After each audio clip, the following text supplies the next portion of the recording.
Sama dengan isteri. Sebagaimana kes Abdullah bin Mas'ud. Abdullah bin Mas'ud, isteri dia ada harta. Abdullah bin Mas'ud ni miskin. Jadi tuan-tuan kena ingat, di kalangan sahabat Nabi pun ada yang isteri dia kaya, suami miskin. Siapa dia malam ni? Yang suami miskin, isteri kaya, dia macam Abdullah bin Mas'ud.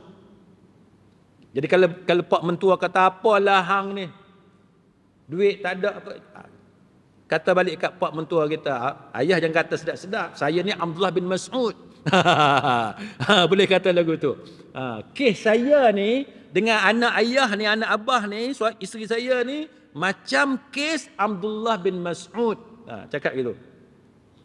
Maknanya kalau isteri kita ada duit zakat yang dia nak kena bayar, dia boleh bayar kepada kita. Dia boleh bagi zakat tu kepada kita sebagai suami. Jadi tuan-tuan, ambil video malam ni, pasang dekat isteri, kuat-kuat malam ni.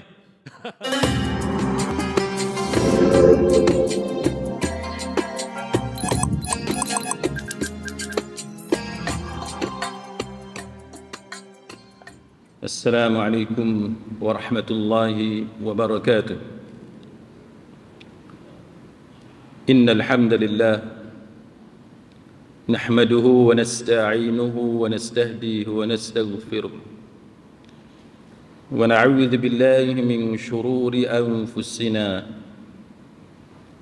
wa min sayyiati a'malina.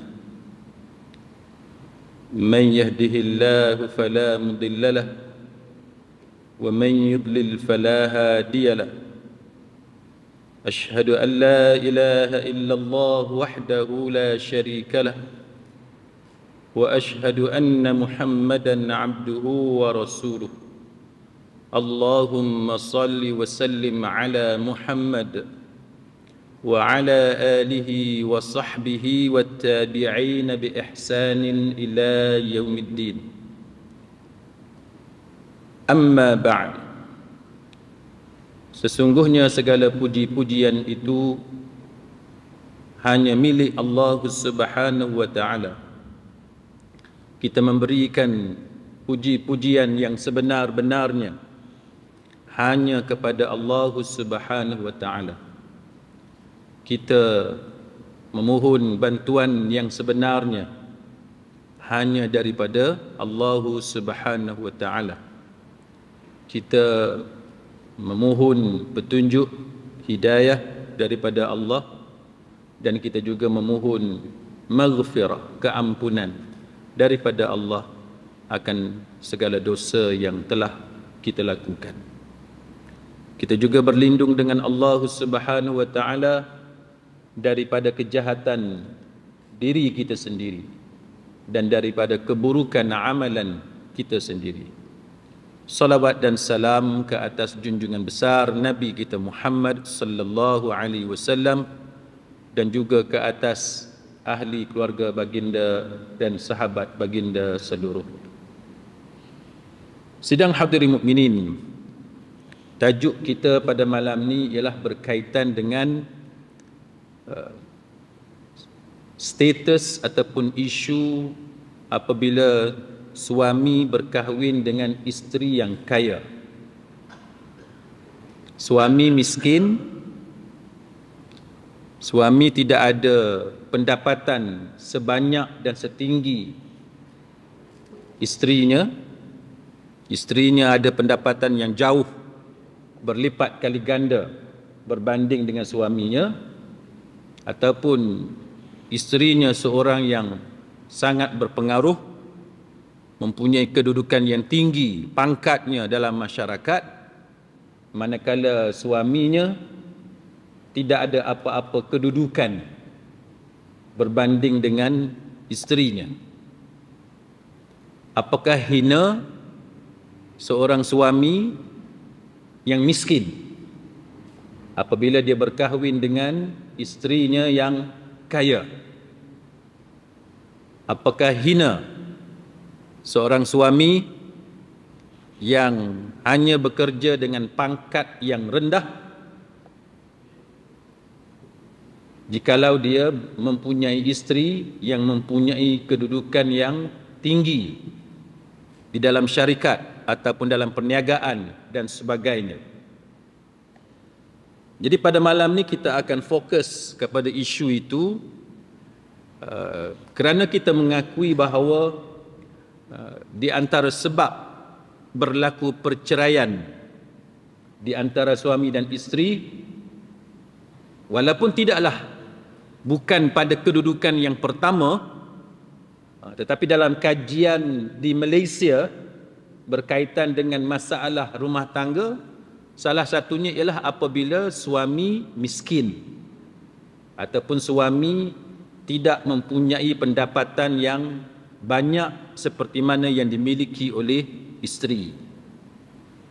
Dan kita akui bahawa di antara cabaran besar di dalam rumah tangga ialah apabila isteri mempunyai kedudukan yang lebih tinggi daripada suaminya, apatah lagi jikalau isteri itu seorang yang sombong dengan kedudukan dia.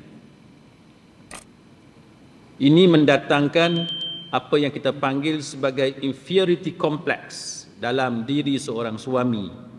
Kerana mungkin dia hilang pekerjaan, ataupun dia ada kerja tapi gajinya tidak banyak, ataupun isterinya datang daripada keluarga elit, keluarga bangsawan, sedangkan suami ni orang kampung, macam yang berlaku baru-baru ini, kan, pasangan selebriti, netizen duk banding yang isteri ni somebody, kan, orang kata istilah sekarang ni have, orang yang berada lah, orang yang berada. Manakala si suami ni pula bila kita lihat keluarganya orang biasa-biasa, orang kampung dan sebagainya. Jadi itu yang kita akan bicarakan pada malam ini. Baik, sidang hadirin mukminin, soalan yang pertama ialah apakah hina seorang suami jikalau dia berkahwin dengan perempuan yang jauh lebih kaya daripadanya ataupun yang jauh lebih tinggi kedudukan dalam masyarakat atau seumpamanya. Apakah tidak ada contoh dalam agama kita tentang pasangan seperti ini, pasangan yang mana suami tidaklah sehebat si isterinya dari sudut keduniaan. Baik, sidang hadirin mukminin, maka bila kita lihat contoh yang terbaik dalam isu ini ialah contoh tidak lain dan tidak bukan Nabi kita sendiri, Nabi Muhammad sallallahu alaihi wasallam yang berkahwin dengan Khadijah radhiyallahu anha. Tidak ada contoh yang lebih baik daripada contoh ini jikalau kita ingin berbicara tentang seorang lelaki yang tidak ada harta. Seorang lelaki, harta kalau ada pun tidak sebanyak, tidak boleh menyaingi, tidak boleh menandingi kekayaan yang dimiliki oleh isteri.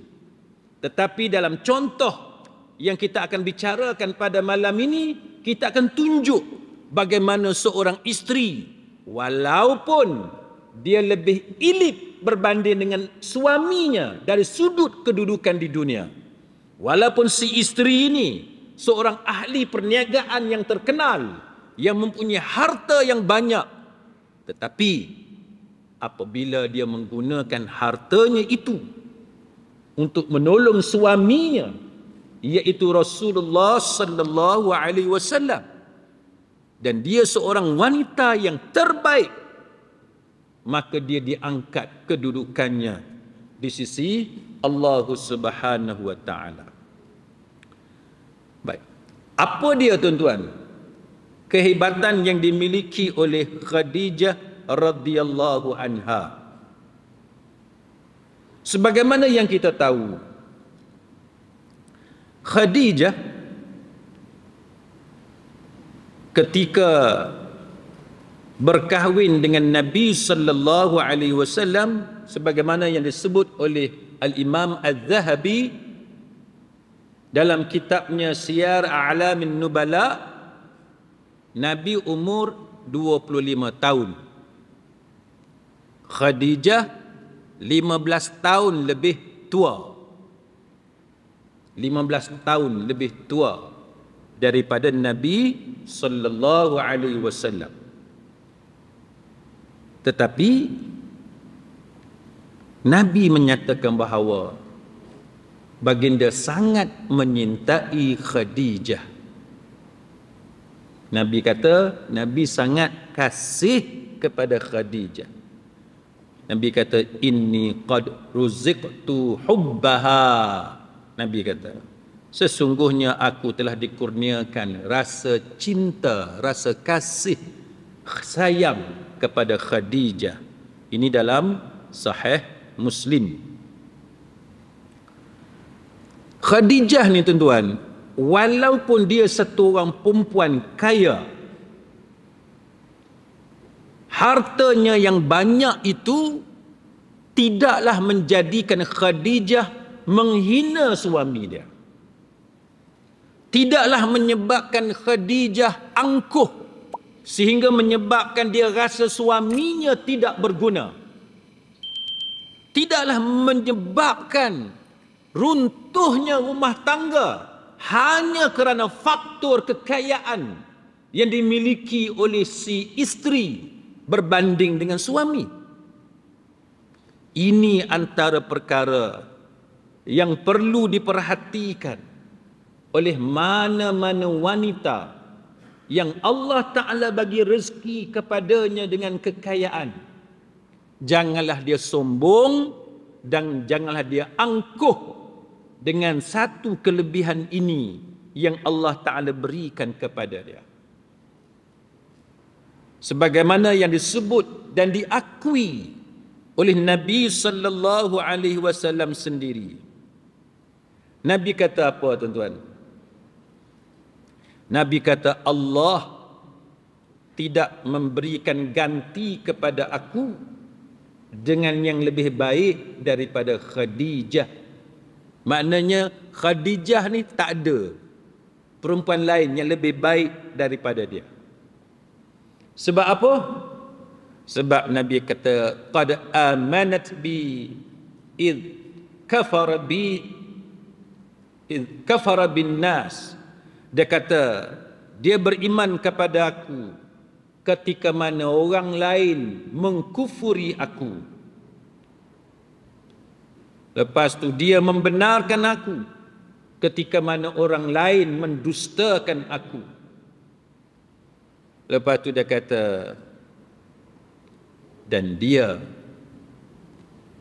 menghilangkan kebimbangan aku, kegusaran aku dengan hartanya ketika mana orang lain menahan hartanya daripada aku. Tengok tuan-tuan, ketika mana orang lain boikot Nabi, ketika mana orang lain sekat rezeki daripada sampai kepada Nabi, supaya Nabi menjadi susah untuk menyusahkan dan menghalang dakwah yang dibawa oleh Nabi sallallahu alaihi wasallam. Tapi tuan-tuan, dalam keadaan orang menyusahkan Nabi dengan pelbagai cara, Khadijah radhiyallahu anha menggunakan kelebihan harta dia untuk menolong Nabi sallallahu alaihi wasallam. Ini antara faktor kenapa Allah Ta'ala memberikan kelebihan kepada Khadijah radhiyallahu anha. Selain daripada apa yang disebut oleh Nabi sallallahu alaihi wasallam, iaitu Allah memberi rezeki kepada Nabi dengan anak yang dia lahirkan, sedangkan Nabi tidak memperolehi anak daripada isterinya yang lain. Ini sebagaimana diriwayatkan oleh Imam Ahmad dan Syekh Syuaib Al-Arnaud mengatakan hadis ini sahih. Itu beza. Beza tuan-tuan. Wanita yang salihah, kalau kita nak banding dengan sebilangan perempuan hari ini yang kaya raya, yang jadi tokoh dalam bidang korporat. Dia rasa sebab pencapaian dia tinggi, dia tinggal suami dia di belakang, dan dia rasa bahawa dia tak sesuai untuk teruskan perkahwinan dengan suami dia sebab dia lebih berjaya daripada suami dia tidak ada harta, suami dia tidak ada pendapatan sebanyak dia, maka menyebabkan dia pergi ke mahkamah meminta perceraian ataupun dia menghina suami dia dengan harapan suami dia tinggalkan dia. Kalau wanita hari ini yang mempunyai pangkat yang tinggi, yang mempunyai harta yang banyak, kalau dia ingin menjadi wanita yang dimuliakan oleh Allah Subhanahu wa taala, maka hendaklah dia mencontohi Khadijah radhiyallahu anha. Dalam hadis Bukhari, Nabi kata apa? Nabi kata khairu nisaiha Maryam wa khairu nisaiha Khadijah. Nabi kata sebaik-baik wanita pada zaman dia ialah Maryam. Maryam adalah wanita terbaik pada zaman dia, dan Khadijah adalah wanita yang sebaik-baik pada zaman dia. Ini kedudukan yang dimiliki oleh Khadijah radhiyallahu anha. Selain daripada itu, tuan-tuan, dia juga termasuk di kalangan orang yang dijamin syurga. Ini disebut dalam hadis, iaitu Nabi menyatakan sayyidatun nisa'i ahlil jannah arba'.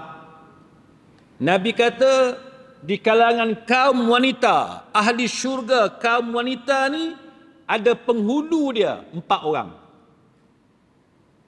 Semua wanita yang duduk dalam syurga, dia ada penghulu dia seramai 4 orang. Siapa penghulu kepada kaum wanita dalam syurga? Nabi kata yang pertamanya Maryam binti Imran. Itu yang pertama. Yang kedua Fatimah bint Rasulullah sallallahu alaihi wasallam. Yang ketiganya wa Khadijah bintu Khuwailid. Dan yang keempatnya Asiyah, isteri Firaun. Ini dia, tuan-tuan sekalian, kelebihan Khadijah radhiyallahu anha, dan dia juga, tuan-tuan sekalian, telah dibina rumahnya di dalam syurga Allah Subhanahu wa taala.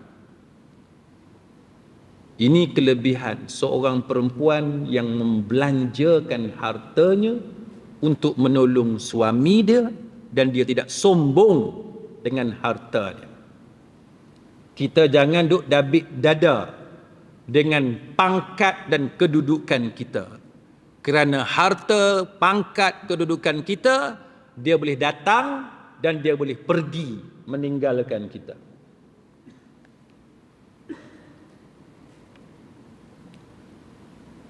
Tapi tuan-tuan, realitinya manusia ini, dia tetap sebagai manusia. Si lelaki, kalau kita nak banding dia dengan Nabi, sudah tentu tidak boleh. Si perempuan, si isteri, jikalau kita nak banding dia dengan Khadijah, sudah tentu tidak boleh. Tetapi sekurang-kurangnya kita berusaha untuk mengikuti contoh yang ada pada kedua-dua insan yang sangat dimuliakan oleh Allah Subhanahu wa taala ini. Maka sudah tentu dalam kehidupan kita, tuan-tuan, Allah Taala menguji kita. Kalau Allah Ta'ala menguji Nabi sallallahu alaihi wasallam yang merupakan semulia-mulia manusia, tidak ada manusia yang paling dikasihi oleh Allah selain daripada Nabi kita, maka kita pun, tuan-tuan, tidak terlepas daripada diuji oleh Allah Subhanahu wa taala. Hukum asalnya Bukanlah isteri yang membelanjakan hartanya untuk suami dia. Asal kejadian manusia, Allah Ta'ala menjadikan orang lelaki dia lebih kuat fizikalnya berbanding dengan orang perempuan. Malah mental sepatutnya orang lelaki yang lebih kuat daripada isterinya. Kadang-kadang Allah Ta'ala menguji si lelaki dan si perempuan memulakan perniagaan. Kalau orang kaya dia dah ada modal dah. Tapi setengah orang tuan-tuan dia memulakan perniagaan dengan tidak ada modal. Maka datang daripada mana modal perniagaan mereka kalau bukan melalui pinjaman, pembiayaan daripada bank? Bila mereka berhutang, ada orang berniaga dapat bayar hutang.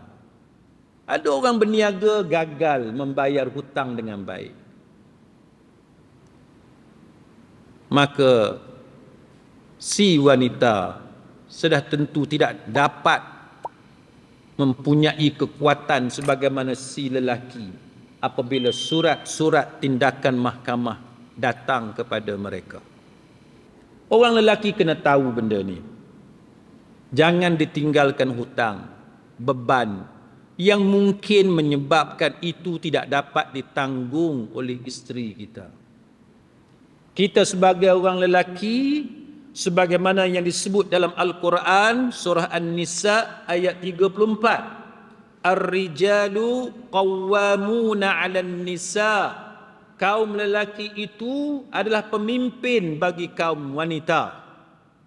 Bukannya wanita jadi pemimpin kepada kaum lelaki, tapi lelaki yang mesti jadi pemimpin kepada kaum wanita. Jangan kita yang membebankan isteri, tapi hendaklah kita bertindak sebagai pemimpin untuk menguatkan kedudukan isteri kita. Kena usaha. Sebab itulah asal kejadian kita. Kenapa? Bima faddalallahu ba'dahum 'ala ba'd wa bima anfaqu min amwalihim. Kerana Allah telah melebihkan sebahagian mereka, yakni lelaki, ke atas sebahagian yang lain, yakni perempuan. Dan kerana kaum lelaki menafkahkan sebahagian daripada harta mereka.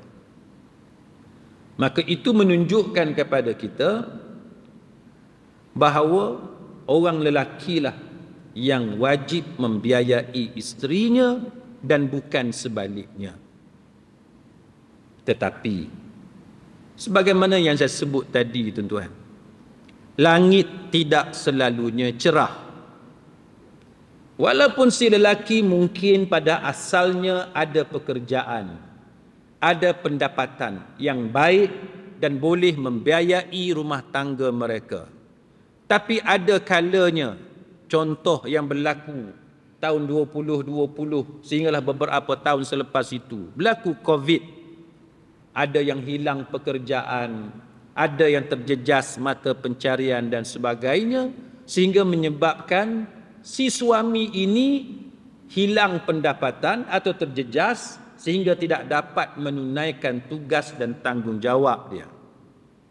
Maka bagaimanakah option, pilihan yang ada kepada isteri jikalau isteri tadi mempunyai suami yang miskin, penganggur, ataupun menjadi cacat, sakit kerana kemalangan, kerana penyakit dan sebagainya? Maka ada beberapa keadaan. Yang pertamanya tuan-tuan, ada keadaan di mana suami itu bukan kata dia miskin, tapi dia sengaja enggan membayar nafkah isteri dia. Dalam keadaan yang macam ni, kalaulah si isteri itu mendapati bahawa sebenarnya suami dia kaya, tapi suami dia enggan membayar nafkah kepada dia, maka ada beberapa pilihan kepada isteri yang berhadapan dengan suami yang macam ni. Suami yang sengaja melalaikan memberi nafkah dekat dia. Setiap kali minta duit, dia jawab tak ada duit. Gaji banyak, gaji 10,000, 15,000, tapi duit tak ada. Nak beli barang dapur tak ada duit, nak pergi Maidin tak ada duit, nak pergi Lotus tak ada duit, nak pergi market tak ada duit. Tapi kita duk tengok, dia beli basikal. Tengok resit, 20,000 beli basikal. Contohlah, ini tak ada kaitan yang hidup ataupun yang mati. Minta duit, tak ada duit. Tapi kita tengok dia duk tukar sport ring. Tengok resit 5,000, 8,000. Kita hanya minta 400, 500 buat habuan nak pergi kedai beli barang dapur, dia kata tak ada duit. Tapi dia segala aksesori motor dia, aksesori hobi dia, kenderaan dia, habis segala benda tu, semua benda mahal. Ini contoh suami yang sengaja buat jahat kepada isteri dia, sengaja tak mau bayar nafkah keluarga dia. Maka siapa-siapa di kalangan isteri, dia ada suami yang macam ni, dia ada beberapa pilihan untuk dia yang diberikan sebagai jalan keluar oleh agama. Apa jalan keluar dia, tuan-tuan? Yang pertamanya, isteri boleh mengambil harta suami dia walaupun tanpa izin daripada suami. Sebagaimana yang berlaku dalam kes Hindun binti Utbah, isteri Abu Sufyan, pergi buat aduan kepada Nabi. Boleh? Tengok seluar suami tergantung kat dinding. Ambil dompet. Tebal je dompet dia kan. Ambil sekeping, dia tak tahu. Kan? Dia tak perasan pun ambil sekeping. Lepas tu esok ambil sekeping pula. Dia tak tahu. Kalau bagi tahu kat dia, bergaduh. Bila bergaduh, masalah lah. Bergaduh depan anak pula, dia pergi maki isteri dia, ada kata macam-macam. Suami kedekut, tuan-tuan. Macam mana nak buat? Ambil sekeping. Dalam keadaan dia tak tahu. Boleh. Jangan ambil lebih. Ambil sekadar mencukupi untuk perbelanjaan. Jangan pula dia pergi ambil banyak. Kan? Buat beli barang kemas lah. Buat beli benda-benda lain. Beli saham apa semua. Tak boleh lah. Untuk keperluan. Yang tu boleh. Itu yang pertama. Baik, kalau tak boleh, macam mana? Tambah pula sekarang ni, tuan-tuan, banyak cashless. Tanpa cash. Tengok dompet suami, nipih dompet suami. Tak ada duit. Semua pakai kad. Semua pakai kad. Nak buka phone suami pun, nak scan pun tak boleh. Semua pakai, nak kena tengok muka pula. Tengok wajah. Pakai fingerprint, apa thumbprint, apa semua ni, password lah. Tak boleh. Nak buat macam mana? Pilihan yang kedua, sabar. Sabar. Dan sabar ni bukan sabar dalam keadaan kosong. Tapi sabar dan nafkah yang tidak dibayar itu boleh dianggap sebagai hutang pada masa akan datang. Boleh dianggap sebagai hutang pada masa akan datang yang wajib dibayar oleh suami pada masa akan datang. Dan ini antara pendapat ulama Malikiyah, Syafi'iyah dan juga ulama Hanabilah. Ulama mazhab Syafi'i kata hutang. Ulama mazhab Hambali pun kata itu adalah hutang. Ulama mazhab Maliki pun kata hutang. Kalau dia tak bayar, katalah 10 tahun suami tak bayar nafkah, kita kumpul, tulis. Kan? Tulis. Kalau satu hari suami terjumpa kertas atas meja ni, hang tulis apa ni? Kan? Inilah hutang abang ingat. Saya tak record, saya record. Boleh? Tulis. Supaya kita nak senang, kita nak claim pada masa akan datang. Boleh. Cuma amalan di mahkamah syariah sekarang ni, tuan-tuan, amalan di mahkamah syariah sekarang ini di Malaysia, kebanyakan negeri, keputusan yang diberikan oleh mahkamah syariah di Malaysia kebanyakannya mengatakan bahawa hanya kalau ada perintah mahkamah. Katalah sebulan suami wajib bagi nafkah ke isteri dia RM500 ataupun RM1,000. Ada perintah mahkamah. Suami tidak bayar sebagaimana perintah mahkamah, barulah itu dianggap sebagai hutang. Itu amalan sekarang dalam negara kita. Selagi tidak ada perintah mahkamah, walaupun isteri kata suami tak pernah bagi nafkah dekat dia 10 tahun, 20 tahun, itu tidak dikira sebagai hutang. Dan kalau tuan-tuan buat permohonan ke mahkamah syariah pun, mahkamah syariah tidak akan meluluskan permohonan itu. Itu amalan sekarang di mahkamah syariah untuk pengetahuan tuan-tuan. Jadi siapa yang nak jadikan itu sebagai hutang, dia kena pergi buat cepat-cepat di mahkamah syariah supaya hakim keluarkan perintah berapa banyak sebulan yang suami dia kena bayar nafkah kepada dia. Cuma lazimnya dalam masyarakat kita ni, kalau tidak bergaduh yang serius, biasanya isteri dia tak mau pergi ke mahkamah. Mahkamah ni tuan-tuan, kebanyakan orang dia tak sukalah pergi mahkamah. Baik. Berkata sebahagian ulama mazhab Syafi'i, dia kata nafkah seorang isteri tidak menjadi gugur hanya kerana berlalunya masa. Ini suami kena ingat. Kalau dia muda-muda dulu dia tak bagi nafkah kat isteri dia, sekarang dah tua ni, dah pencen, dapat duit pencen RM100,000, RM200,000, RM500,000, RM1,000,000, bagilah dekat isteri kita. Kata yang ni abang nak bayar dekat kamu, dekat sayang, sebab mungkin masa muda dulu abang mungkin tak bayar nafkah. Tuan-tuan, kerja dekat GLC, saya tengok kawan-kawan saya ramai ada duit 1 juta lebih tuan-tuan. Ada duit 1 juta lebih. 1 juta lebih tu bagilah separuh dekat isteri, betul tak? Bagi separuh. Jangan duk kedekut sangat. Kita ambil RM500,000, bagi kat isteri RM500,000. Bagi. Sebagai tanda sayang kita kepada dia. Sebagai tanda kita appreciate, kita hargai susah payah dia, tekanan dia duk jaga kita, jaga anak kita dan sebagainya. Bagi.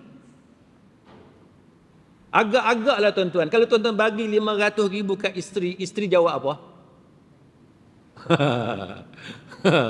Agak-agaklah dapat duit 1 juta, pencen apa semua ni, kan? Tengok ada 1 juta. Isteri duk teman kita pergi, tengok kan. Abang ada berapa? Adalah 1 juta. Kita pun bagi kat dia separuh. Agak-agak tuan-tuan lah, kalau tuan-tuan bagi separuh kat dia, isteri kata apa? Gelak. Gelak lah gelak. Respon isteri ni macam-macam, kan? Respon isteri macam-macam, bergantung kepada peribadi isteri kita. Ada isteri bila suami bagi duit kat dia separuh, abang ambil separuh, ni dekat sayang separuh. Ada isteri dia syukur, dia terima kasih, kan? Syukur pada Allah, dia mungkin sujud syukur, kan? Dia sujud syukur, lepas tu dia peluklah suami dia, dia cium suami dia, terima kasih abang sebab ingat dekat saya apa semua. Ada isteri macam tu. Dia tunjuk yang dia ni appreciate, dia terima kasih dekat suami dia. Ada isteri tuan-tuan, jenis mulut laser, tahu mulut laser? Jenis mulut tak ada insurans, ada juga. Orang bagi duit kat dia, dia jawab, tahu pun. Dia pergi kata lagu tu. Kan? Tahu pun, ingatkan, lupa dah. Dia bagi. Dia kata abang dulu duit tak bagi kat saya, dia ungkit semua cerita tu. Kita baru bagi duit kat dia, dia pergi ungkit cerita lepas-lepas. Ada juga orang perempuan lagu tu. Jadi kita tentukan kedudukan kita ni macam mana. Kita nak jadi macam Khadijah, kita nak jadi macam Maryam, nak jadi macam penghulu syurga tadi, orang yang hebat-hebat, perempuan yang hebat-hebat, yang ada akhlak yang bagus, ataupun kita nak jadi perempuan yang suka menyakiti orang, apatah lagi orang tu adalah suami kita. Itu terpulang. Kita tentukan. Kita nak jadikan diri kita ni siapa. Tapi suami hendaklah mengenang kebaikan isteri dia. Kan? Sebab kita tak tahu. Mungkin zaman kita muda dulu, duit tak cukup tuan-tuan. Duit tak cukup. Saya kawan saya, ni cerita tahun 96, 97. Kawan saya jadi pensyarah UIA. Lecturer UIA. Tuan-tuan tahu lecturer UIA itu apa? International Islamic University. Hebat tuan-tuan. Universiti antarabangsa. Orang tak tahu gaji 1,300. Ini cerita tahun 96. Orang kata, oh, universiti. Universiti antarabangsa. Kawan kita pensyarah. Kawan saya ni tuan-tuan, masa tu dia baru kerja dengan UIA. Gaji 1,300. Pergi kerja naik motor apa saya tak ingat. RZ ke apa. Macam tu lah lebih kurang. Masa dia kerja sebagai pensyarah UIA, dia datang ke bilik saya. Saya masa tu tahun kelima saya buat syariah di UIA. Dia duduk cerita. Dia kata susah dengan orang kampung. Dengan orang kampung ni susah. Orang kampung, kepala dia, oh, lecturer UIA balik. Dia suruh belanja, open table. Dia suruh open table. Ni perangai orang kampung. Dia kata orang kampung dia tak tahu gaji lecturer UIA 1,300 masa tu. Tahun 96.